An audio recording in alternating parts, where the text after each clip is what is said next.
incorporated throughout the entire curriculum, but we're going to focus only on the organic laboratory curriculum. So I want to start by giving you a little bit of a background as to Simmons College, simply so you know the context with which this was adopted and implemented, and you can kind of understand our background. So we have Simmons, all of our majors do complete a year-long independent study project and write and defend a thesis within their senior year. At Simmons, the research is for students, by students, and with students, meaning the students come up with their own projects, and they also are the drivers for those projects. One unique feature that happens at Simmons is we end up graduating more majors in the sciences than intend to go into the sciences entering their first year. We do have a very large allied health program, and many of those students find out about research, get involved in research, and then change their major to a STEM field. The faculty bar for tenure and promotion and post-tenure review is about 3 publications in a 5-year period. So we do have to stay research active and do publications. We do not have any graduate students or postdoctoral associates. We do hire contract faculty, and there are about 8 full-time faculty in the department at any given time. Most of our research integrated labs are taught directly by faculty, not by adjuncts. At any given point in time, we have about 100 to 150 majors in the pipeline. So we're a highly resource-constrained environment, so finding additional money to support research, we either have to look internally or be creative with our budgets that we have for teaching supplies. Also, in our college, about 50% of our majors are first in their family to attend college. So they're very oriented in getting a job, getting a degree, getting out there and getting a job directly. Chemistry-related majors over the last 5 years, we've had about 187 chemistry majors or minors. This is including environmental science, chemistry track, chemistry pharmacy, biochemistry as well. But this is the trajectory. About half of them go straight into industry, get jobs in the Boston community, and a big chunk of them also go off for medical school and professional schools. Only about 15% go off to graduate schools in the chemical sciences. So this gives you a little idea of where our students are in our environment. So what I want to talk to you about today is give you a sort of a snapshot view, bird's eye view of the last 13 years of how we've used green chemistry in order to incorporate research into the teaching laboratory. And why do we do this? I think we all know this, but it's important to articulate. Research is real-world experience. It improves critical thinking capacity, confidence, and also the development of leadership skills and managing oneself and others. Solving these real-world problems in teams leads to improvement of soft skills, as well as increased placements in internships, clinical laboratories, and direct employment immediately upon graduation. As a research integrated laboratory curriculum better prepares students to enter pre-professional careers requiring high levels of intuition, inference, research should really not be relegated to students solely pursuing graduate degrees. We strongly believe that undergraduates should have research skills upon graduation. Armed with research methodology, proficient in problem solving, and centered with a broad liberal arts education, we're hoping our students can compete more effectively within the workforce. And that's exactly what we find. Our students graduating, having been exposed to this curriculum, go out, get jobs in industry, and the industry leaders are calling us back to say, can we send over any more graduates? So I'm hoping to go over the sort of from start to finish where we began, how this began, and how you can also begin at your institutions very simply, and go through and show you the evolution of where we've gotten to at the end of the presentation. So how this began when I began at Simmons was simply to involve students within the decision-making process for greening. So we looked at a standard organic chemistry lab, and students said, can we find a green? And we said, every lab does this kind of procedure that we're actually using green. You know, you can use chromium reagents in order to perform an oxidation. This was a procedure that was touted as green using bleach and published, and this was an improvement. But the students, when I presented this to them, really said, can we make it even better? And so I simply, in the fall of 2002, brought this to the lab and said, instead of digging in and trying to do this procedure as is, let's simply analyze it. I spent about 30 minutes going through the 12 principles of green chemistry and told the students that they were not allowed to reproduce the procedure. They instead had to come up with a hypothesis and design a new procedure to find a replacement for something that was in this lab. Make it one step greener. Now, you could have dropped a pin in that room because the students said, what? We're supposed to create a hypothesis, develop our own procedures? They were a little bip freaked out. But it turned out once this happened, it was magical because the students started looking and saying, well, why do we use the specific solvents that we're using? Why are we using dichloromethane? Is there a greener way to do this? And they started asking questions, and basically the questions, a lot of them worked.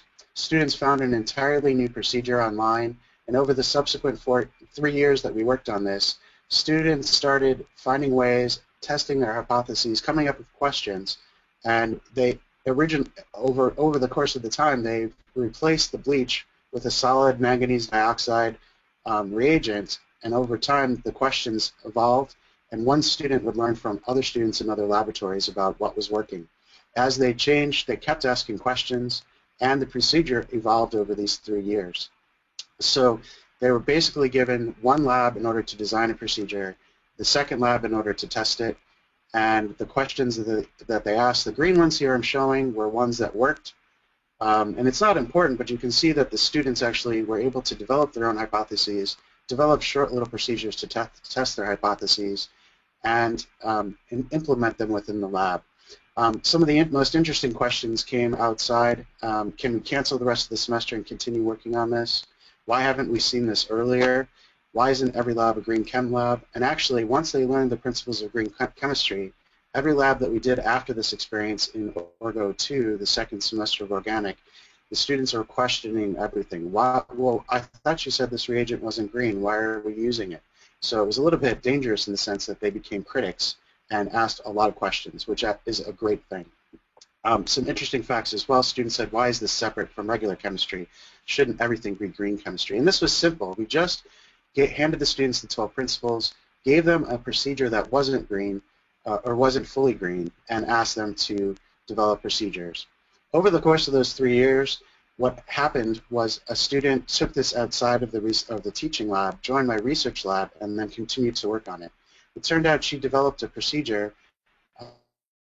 stepwise procedure here, and the isolation and purification she was able to develop in 20 minutes.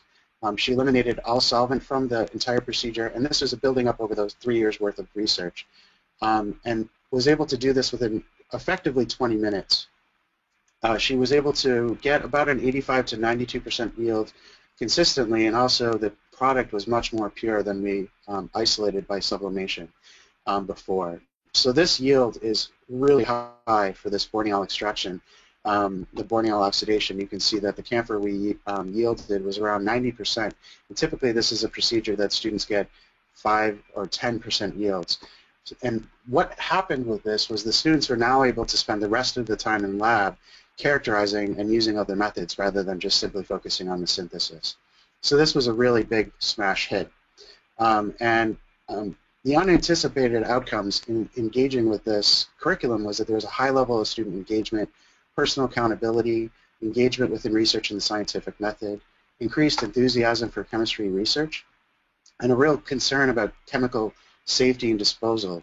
Students became critical evaluators of everything that they were doing, and students were now contributing to research that could be publishable. So students were getting excited about research as early as their sophomore year. They didn't also want to just learn about green chemistry, they wanted to practice it. I could show you the video, but this basically is a simplified version. This is a time-lapse video of the process. The students simply take the mixture, it's a solid-state reaction, and cover it with a glass funnel. The product reacts, sublimes directly from the mixture, collects within the funnel, and then the students can then simply scrape the funnel directly into a vial for collection. So this is the entire procedure. Now, doing this lab specifically isn't necessarily integrating within green chemistry because they're not being involved with the process. So the year after this was finalized and developed, we started to say, well, is this a really good experience? Because the students weren't engaging within the green chemistry as much as they would, because it was as green as possible. So we started to think, how could we extend this method, this idea of bringing flawed chemistry or research type projects into the curriculum in a short way. Again, we're looking at only 2 lab periods within the Organic 2 curriculum. So we had a student who was in my green chemistry course who worked to bring NatureWorks polylactic acid cups to the college. She then decided that she wanted to work with the waste stream of those cups coming out of the college. Could we convert it into a material that was treasure? Could she take the trash waste PLA cups being used on campus and convert it to treasure? Her idea, or her hypothesis, was that she could easily convert these through either a base-promoted saponification or an acid-catalyzed saponification. And she wanted to really consider which method would be the greenest, the most energy efficient, and this project was really nice in that she was looking at all of the 12 principles and looking to see both processes and evaluate. She said she didn't want to just do this as a senior project. She actually wanted to serve as a TA for the class and bring her research into the curriculum and help students with it. So she and another student, Christina King, brought this to the teaching lab. In that same 2-hour block of time, we presented the process to the students and said, well, could we look at different acid catalysts? Could we try the reaction with acetic acid? Could we use vinegar? Could we use just straight vinegar from the grocery store? Could we use citric acid? Could we even use lactic acid to catalyze this process? Could it be done in the microwave? Does it have to be done on the hot plate? And again, this took the form of the research integration just as the previous project did. Students interacted with one piece, came up with a procedure, followed the procedure, and then sort of assessed how green their procedure was versus the procedure that was accepted at the time. What was really nice about this project is that the project extended outside of the organic curriculum. Most of the students in Orgo 2 were either co-enrolled in microbiology or cell biology, and so students said, well, wait a minute, the product of what we're getting, the lactic acid product, also could be used in the microbiome lab. So students brought some of the products that they were making in the organic lab down to microbiome, asked the professor if they could test the lactic acid that they were creating in the organic lab, and we started to see cross-pollination of the research ideas across the curriculum. Furthermore, this was about the same time that CLR changed their formula to eliminate muriatic acid, or HCl, from their Lime-A-Way and CLR products to use more concentrated lactic acid. So the students created a campus-wide recycling process of the lactic acid that students were creating in the organic lab in order to distribute it as either a shower cleaner to remove soap scum like CLR in the residence halls, or as a cleaner for countertops because it killed bacteria. So it was a nice project that extended outside of the lab and started to get students to think about other courses integrating with the research they were doing within the organic curriculum. But once again, this was just a 2-week lab where we introduced the principles, had the students develop a procedure themselves, and then test it out the following week. And the lab report that they would write would be a summary of how they adopted or integrated the green principles. The evaluation from this was incredible. We started to ask questions to get assessment about how they were feeling in the lab. Many of the students found that this was much more valuable. They appreciated why they were writing well-written, well-structured lab reports, because they were reviewing lab reports from previous students about the research results they had in the prior year, because they were basing their experiments and their ideas upon previous work of other students. So they would read a procedure and say, well, why didn't they write down this? How do I know what they did here at this step? So they really became critical about writing lab reports, and we saw a dramatic increase in the kinds of procedures that students were writing. Furthermore, they became much more confident in a lot of skills, so and confidence in their abilities and their skills. So green chemistry provided a scaffold and a process for students to involve students within research within the teaching laboratories. So we moved on, and this was about the time when we were able to get funding from the Keck Foundation in order to study this and extend it out to other courses in chemistry, but also courses in biology and physics. We weren't able, I don't have time to go into those, so what I chose to do here is simply tell you a little bit more about how the organic curriculum continued to evolve through this process. Now just know that other courses within the program our program were also being tested out as pilots for research integration. The undergraduate laboratory Renaissance program looked at redesigning the entire curriculum across the college in the science fields, and it involved students within the teaching lab would be research students in our research lab. We also had special roles for upperclasswomen because they would serve as mentors for the projects and bring them into the classroom. It also required coherent communication. Students really had to talk from one lab to the other, so we had to facilitate that. The benefits for the students were extensive hands-on genuine research experience, pre-independent study experience. They also received experience in mentoring, so our juniors and seniors started to work as instructors within the lab. And it helped with problem solving, as I mentioned before, confidence, an investment in laboratory curriculum as well. We were able to get funding from the college to update quite a bit of our instrumentation for this process. So it was external validation from Keck helped us to get internal support from our college. For the faculty, it really helped because we had many more student researchers working with us. We were able to get research-ready seniors in that our students, by teaching in the laboratory, we kind of created a graduate student model as our research students, seniors and juniors, would serve as TAs and instructors and mentors for our underclasswomen. So let's jump back into the organic curriculum. So here, from 2008 to about 2010, we focused on another project. So again, the cups, converting the PLA cups back to lactic acid had pretty much completed. It didn't really serve the students to simply perform those experiments. We wanted a new research project. And it turns out that I got the attention of my colleague, the other organic chemist, who was focused on enantioselective syntheses. And we looked at a project, the research products from the polylactic acid project. We were able to isolate lactic acid in a chiral state because the corn that was used in order to create the PLA was chiral. So we have now a chiral lactic acid product as a waste stream.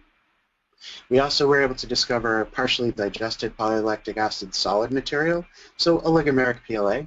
And we were in the process of trying to synthesize also ethyl lactate by doing a transesterification of the plastic in an ethanol solution.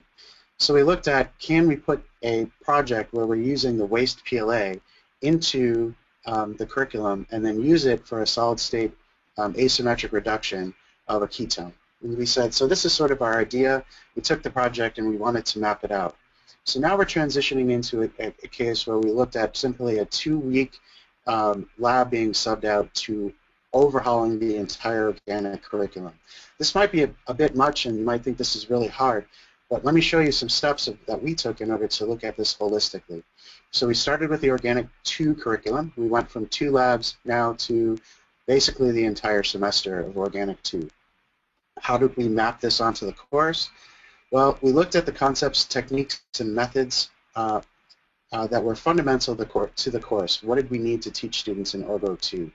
We began with the expository experiments that we were using in the past, and we determined what it was needed for research but was missing from the course.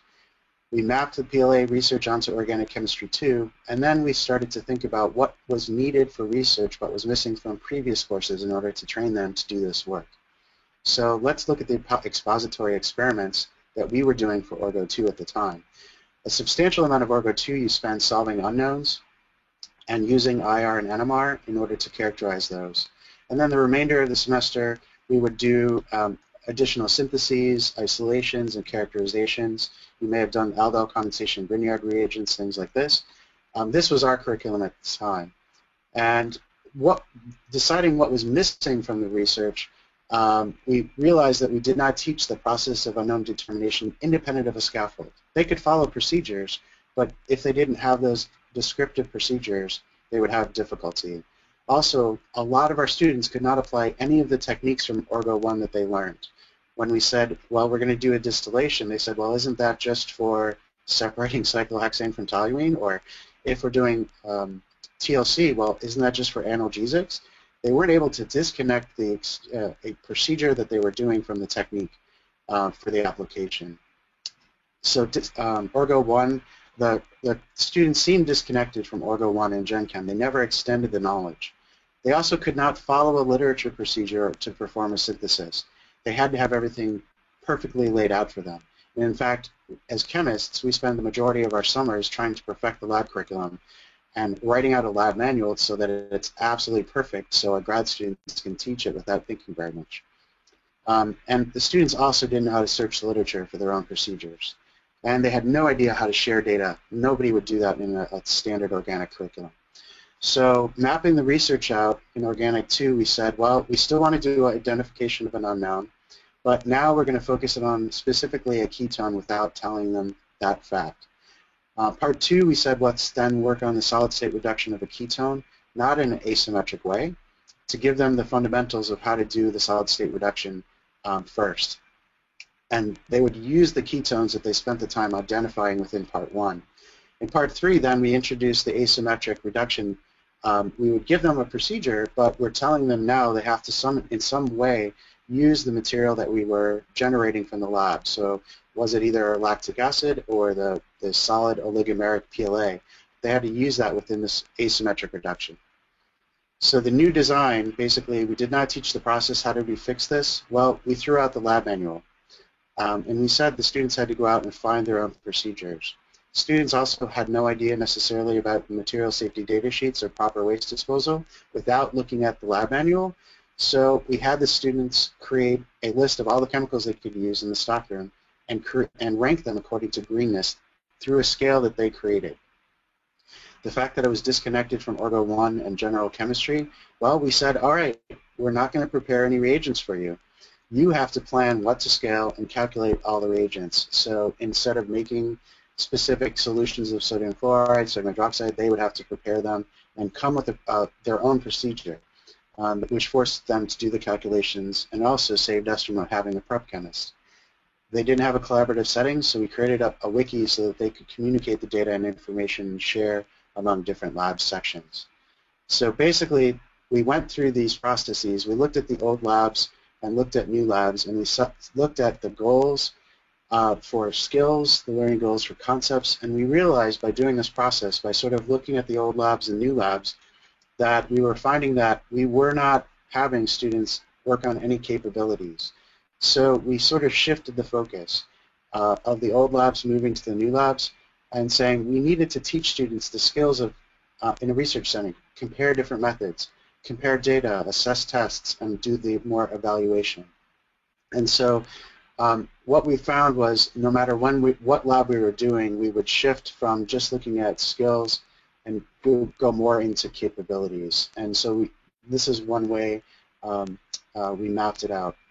Again, they didn't know how to do literature searching, so the way we fixed that was we introduced SciFinder. They couldn't follow a literature procedure, so that we forced them to find a published journal paper or read a published paper in order to look for the procedure. They also couldn't apply the techniques from Orgo 1, so we said, well, you're going to have to figure out how to monitor the reaction, isolate, purify the product, as well as analyze the structure and purity. And this was all scaffolded, so we had made sure that the techniques were there, that the students could follow, but we forced them to look at these questions rather than simply following the recipes.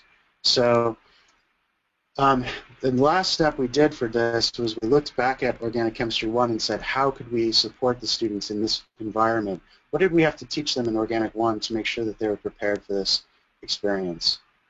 So we did the same exact process here. We looked at the expository experiments from Organic 1 and said what was the old lab and what were the goals. So most of Organic 1 we realized was all techniques development. Learning how to do these different techniques, we introduced distillation, extraction, TLC, recrystallization. So basically we designed Organic 1 now such that we would teach these different techniques but through a research integrated project, and I'll explain what I mean that in a bit. The expository experiments we found led to knowledge comprehension at best, application, but was completely devoid of the analysis, synthesis, and evaluation pieces. So that was our goal, was to try to bring more of that in, as I said before. So the missing components from research, how do I locate information on safety, hazards, waste disposal? Because we were not giving that to them in the laboratory manual. So we had to teach them specifically, and we focused the lab now specifically on this. And how do I focus, how do I do a primary literature search again? So we had to focus on that. How do I scale a reaction? How much of a given reagent should I prepare? When is it appropriate to choose a method of isolation? So this, I think, was the biggest thing that we learned. Students had no idea when to apply distillation, extraction, column chromatography, or recrystallization to a given synthesis. They may, at best, know what those methods were and how to use them, but they never knew how to apply or choose which one was best for a given project. How can I apply TLC to an unknown system? How do I develop that procedure without having a recipe? And these are all the concepts that we needed to focus on in Organic 1. How can I separate components by column? So this was really what was missing. So mapping the PLA research onto Organic 1, we decided if we wanted to have them work with a ketone in Organic Chemistry 2 and try to do a reduction, that we would have them synthesize ketones within Organic Chemistry 1.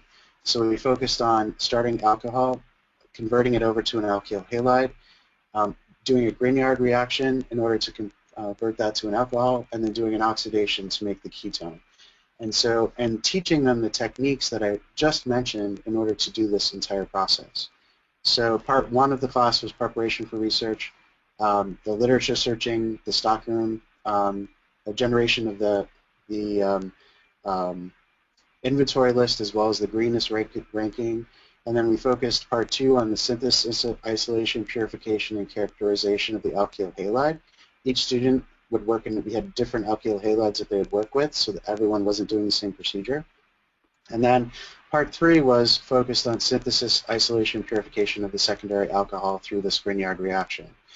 We didn't have, and we thought that over time we would eventually, as the students would perfect the first steps, we could then move on towards later parts and actually get to the oxidation in subsequent years. So the first, again, in the beginning, part 1, how do I find information? Safety, hazards, disposal. They created a chemical inventory, found MSDS for all the chemicals they were using, looked at the catalog information. We forced them to look at ordering, as well as the quantity that was in the stockroom, the suppliers for the materials they were using, and they ranked the chemicals according to a greenness scale.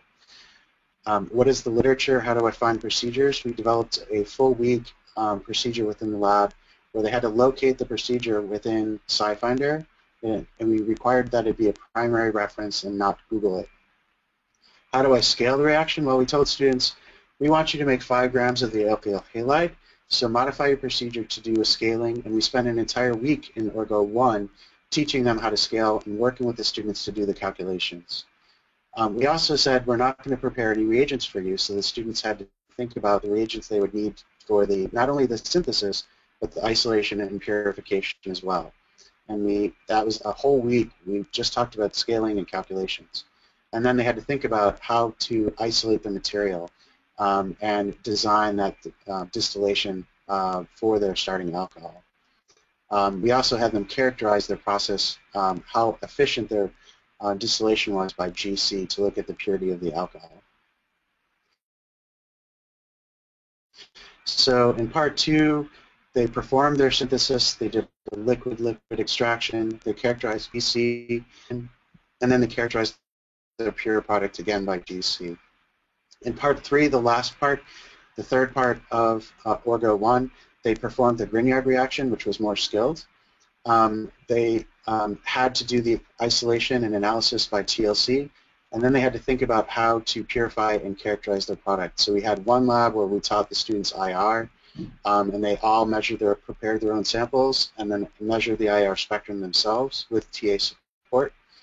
We also had them use our 90 megahertz EFT Anasazi NMR to measure their own proton NMR and C13 as well.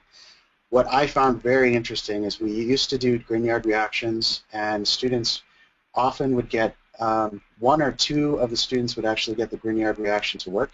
And when we switched over to this research lab, we had more than 90% of students get the Grignard reaction to work right away without any tinkering. So we saw sort of a much better skills set with the students performing these research labs than just the simple cookbook experiments.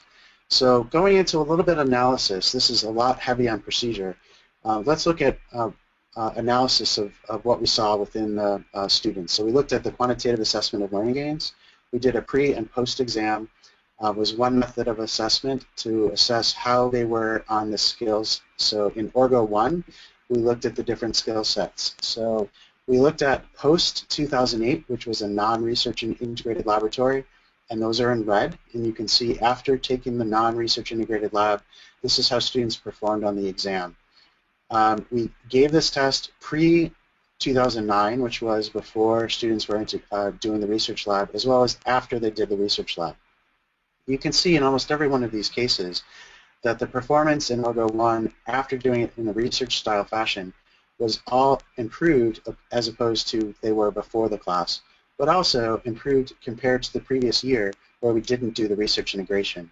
Two important facts also jumped out at us. One, the one case in which they didn't do better in the research integrated way as compared to the non-research integrated method, recrystallization, was a technique that we couldn't incorporate within the research integrated lab because we didn't have a solid that we were working with. So students didn't do any kind of recrystallization. But we still saw a 50% or 100% improvement from before the class started to after the class, research integrated version. We saw students be able to intuitively deduce how to use recrystallization. They did better on that question, even never having done that experiment.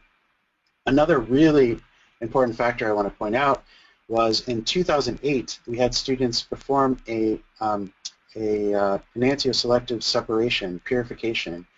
We gave them the procedure, the students did that exact lab in the class, and then the final exam, this exam, had that same exact question that they performed in a 4-hour lab period.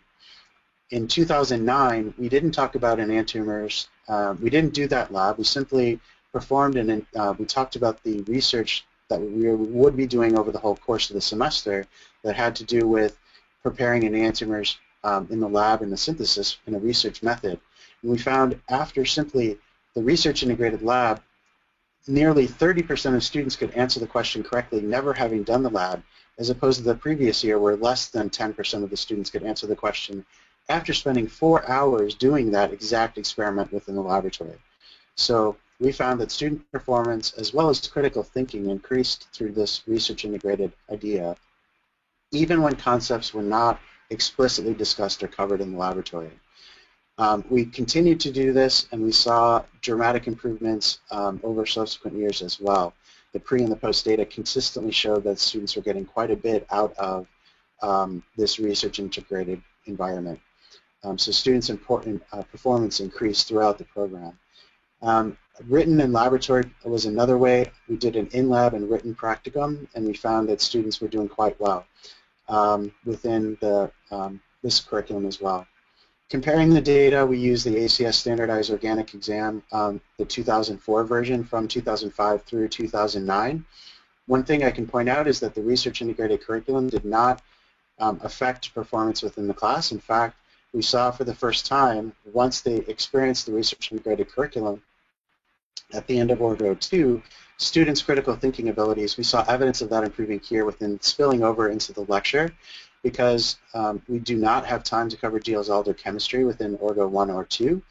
And so we saw that roughly students were at the random guess or 20% to 25% range for that question. After research integrating the laboratory curriculum, students were getting that question almost 40% right, having never covered it in class either. So their critical thinking abilities seem to be improving. Another thing were surveying the attitudes. We found to make this a little faster, the confidence in their abilities was going up. This was unanticipated, that by doing the research integration, students' confidence dramatically improved over the course of the laboratory. So by the end of the course, students were much more confident. A couple of other comments that I can share. I'll probably just get by the skin of my teeth but I love chemistry. How often do you see that? I'm going to fail this course, but I love it. We learned a lot more from the semester's lab. It helped me learn how to understand a very significant amount more of information. Consistently, students told us this was way too much work, so it's something to think about. And students at Simmons do not get credit for the laboratory component of the course other than partial credit for the course. They don't get separate credit hours, so that's something we had to work on as well. They also took pride in the results that we got and sort of wedded to the material. So this continued. What I can simply share here is the research integration moved down into 100 level chemistry, so our introductory courses started to become integrated slightly. And this has continued over the last 5 years in Organic Chemistry 1 and 2. Again, I don't have time to share the 100 level chemistry, but I can give you an idea of how these projects can continue to be integrated. We, over the subsequent years, 2011 to 2012, we switched the research project over to synthesizing a photodimerizable polymer that John Warner and Amy Cannon started to work on. We put this project into the lab, and the way in which we had students integrate within it was we looked at trying to create 4 different model systems. So each lab had a different goal of a different polymer to create. And so we think that you can take any research project, find a component of it that has a synthesis within it, and bring it to the teaching lab. The outcomes here, we started to see that the pre-assessment in the organic curriculum started to get higher and higher, even from the exact same exam. And we attribute this because the pre-exam scores, now the students have actually integrated research into the general chemistry courses, so their critical thinking as early as the freshman year was going up. And they were coming to us better prepared, having taken research integrated courses their freshman year. Again, the practicum data was very high, but for the first time, the self-reported student confidence in the laboratory was matching their performance. So students would perform at a high level, but now we were starting to see students report that I think I understand this material at an 80%, and we matched that to the actual performance within the laboratory. So we started to see a matching of their self-reported confidence with their actual performance in the lab. The survey, it's important to say these surveys look really good, so we wanted to make sure that they're not just choosing all 5s all the way down. You can see they are reading the assessments because, of course, they didn't need to be challenged anymore, and they don't want the exams to be any more challenging. So students, in fact, are reading these assessments. And again, the surveys of attitudes continue to be pretty telling about how the students like this research integrated curriculum. They were more confident, more comfortable. They learned how to apply, understand. And these, you can start to pick out the words that reflect the higher order critical thinking skills of Bloom's taxonomy. We think that this has been so successful, and this was published in the Journal of Chemical Education by Daniel Dahman. We think that what we're seeing is that we're able to get into the higher order cognitive skills of Bloom's taxonomy because we've eliminated the laboratory manual. And we feel that the laboratory manual really short circuits any of the higher order thinking. We spend so much time as chemists creating these perfected laboratory manuals that will always work, that the students don't run into problems, and it's when they run into problems that they have to think for themselves and solve the problems. So we think that by throwing out the lab manual, that's the best way in order to teach within the lab curriculum. There's a ton of different added benefits, challenges, opportunities, and I'm happy to share these with you. Some of the benefits, it's student-driven.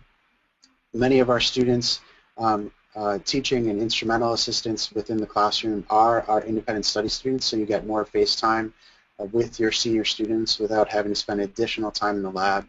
We've seen a dramatic uptick in the number of students going to RUs and internships even after their second year. Instead of having to read and analyze 50 to 100 lab reports a semester, we spend our time analyzing research results. So there's a whole host of benefits here. Sometimes the problems, not all research projects are able to be paced the same way with the lecture, so a little bit disjointed. And we cannot cover all of the techniques, so it's impossible to have one project that maps equally well onto all of the different techniques. So I'm happy to share more of these challenges or benefits. We do have best practices. We think now that Orgo 1 and Orgo 2 should be considered as a bundle with respect to techniques and instrumentation. We've created techniques and instrumentation training modules, which are fully independent from a specific application or use. So we teach a student how to do TLC, and it's not tied to a specific experiment. So the student can come in and we can pop these training modules in as needed throughout Orgo 1 or Orgo 2. And we've created a pre-lab lecture that goes with it, a troubleshooting summative lab lecture, a quiz, as well as a techniques and protocol summary for each training module. And we find that these modules work best for students to pick up and run with them. The lab reports are more research-based summaries. They're summative assessments. We do have the students write up their own technique and protocol summary based upon the training module that we create. And we map the whole research across the 2-semester course. We also create minimum competency quizzes when students come to lab that they have to come prepared. We don't have them spend time prepping their notebook.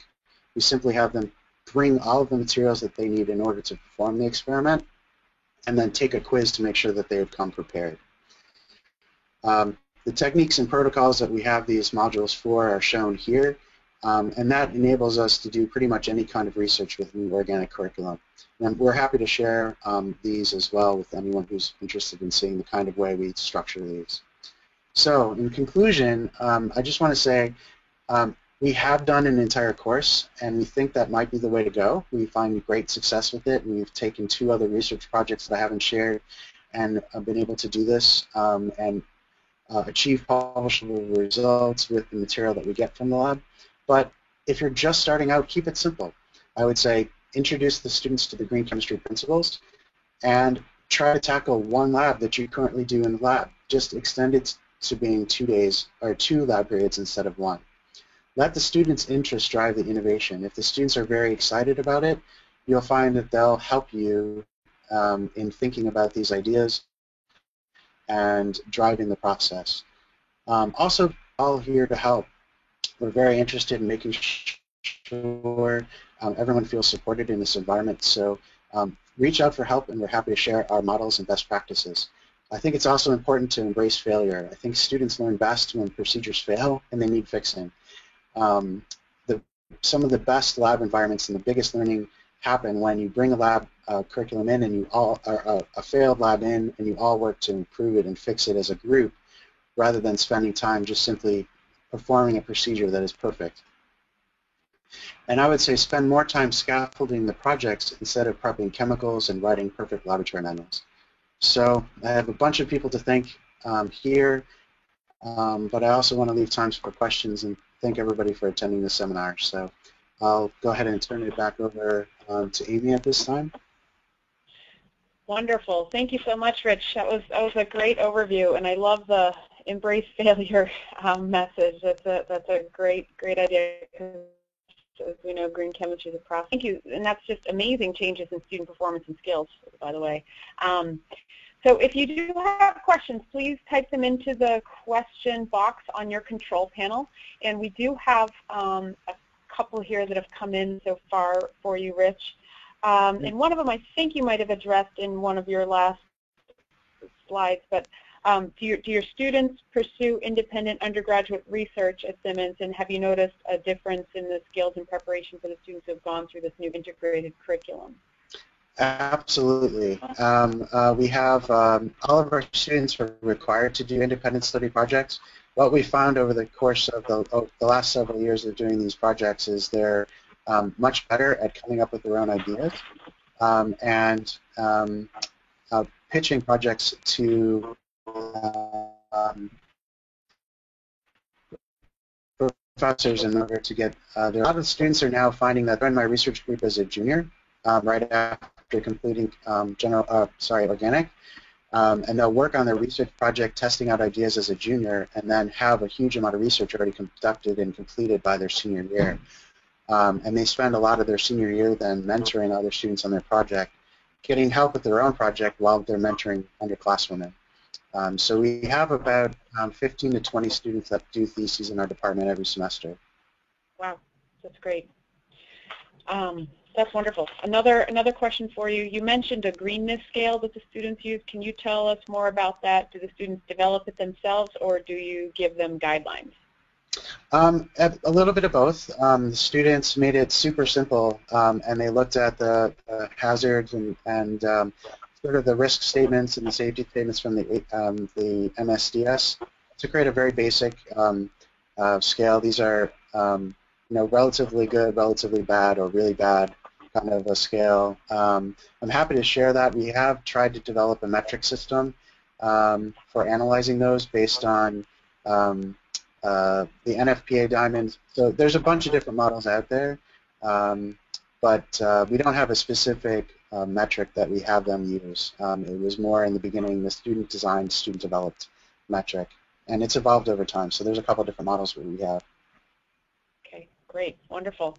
And I have one more, unless more come in, but I have one more for you here that came in, and this looks like a bigger picture one.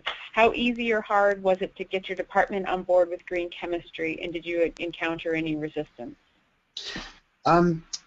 It wasn't. The green chemistry principles were very well embraced by my colleagues. They were very happy to especially not smell a lot of the hazardous chemicals that had been used in the department in the past. So they were very on board with the green chemistry. They were quite reluctant at the very beginning to embrace the research across the curriculum idea. It took the early successes in order to demonstrate that it could be done and develop trust in the students' abilities in order to get more professors to adopt the research idea. There was reluctance to have students hands-on use our research equipment, such as our 90 megahertz NMR. Even though we don't have a high field NMR, they didn't want students using the research instrumentation because they feared that students would break the equipment.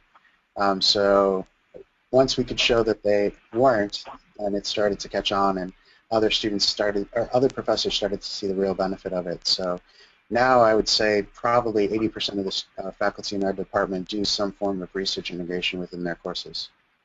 Wonderful. Okay. All right. Well, thank you so much. And our winner of our book is Tim Kapsner. So we'll be sending you an email, and we'll contact you directly. Okay, for a wonderful presentation and for getting us to think more about integrating research into the organic chemistry course. It's a really interesting model that you have there. Thank you, and thank you all for listening in on our second webinar this fall in green chemistry education. Recordings and supporting documents are posted on our website, listed in our control panel. And please join us for our next webinar, which is scheduled for December 2nd by Dr. Ann Berenger at UC Berkeley. So thank you so much for attending, and we hope you can join us at our upcoming webinars.